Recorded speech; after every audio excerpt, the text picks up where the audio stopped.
Champion ট্রফিতে ইংল্যান্ডকে হারিয়ে ইতিহাস গড়লেন আফগানিস্তান। গুরুত্বপূর্ণ ম্যাচে ইংল্যান্ডের বিপক্ষে ৮ রানের জয় নিয়ে ইংল্যান্ডকে বিদায় করে সেমিফাইনালের আশা বেঁচে রাখল আফগানিস্তান। বাঁধভাঙা উল্লাস আফগানিস্তানের, হবেই না কেন এমন দৃষ্টিনন্দন জয় যে ছিল দেখার মতো। কপাল কতটা খারাপ হলে এভাবে হারে।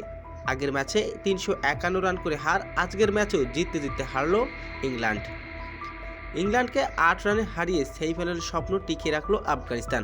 বাংলাদেশ এদের থেকে অনেক কিছু শেখার আছে। যেখানে আমরা ২০০ প্লাস করতে পারছি না, আফগানিস্তান ৩০০ প্লাস করে জিততেছে একের পর এক ম্যাচ। বিশ্বকাপের পর এবার চ্যাম্পিয়ন ট্রফির মঞ্চে ইংল্যান্ডকে পরাজয় করলেন আফগানিস্তান। ইব্রাহিমের দুর্দান্ত ইনিংসের পর বল হাতে ওমর জাজা, নাবিদের ম্যাজিক। ম্যাচের একদম শেষ পর্যন্ত হার না মানা মনোভাবের পরিচয় দিয়ে গেলেন আফগানিস্তানের প্লেয়াররা। ইংল্যান্ডের টুর্নামেন্ট থেকে ছিটকে দিয়ে এখন সেমিফাইনাল দূরে টেকে রাখলেন আফগানিস্তান। ২০২৩ সালে বিশ্বকাপের পর ২০২৫ সালে চ্যাম্পিয়ন ট্রফি হারিয়ে দিল ইংল্যান্ডকে। এত প্রমাণ তারা এখনও আর ছোট টিম নাই, যেখানে বড় দলকে হারাতে সক্ষম আফগানিস্তান।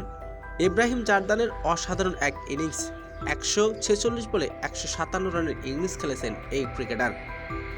যেমন দুর্দান্ত ক্লাসিক শট, তেমনি দুর্দান্ত এক ইনিংস বডি আপ।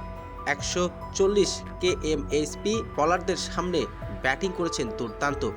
চ্যাম্পিয়ন ট্রফিতে ইতিহাসের সর্বাধিক ব্যক্তিগত এক ইনিংস খেলেছেন তিনি। সেই ওপেনিং করতে নেমলেন, খেললেন পুরো শেষ ওভার পর্যন্ত। মারাত্মক এক পারফরমেন্স।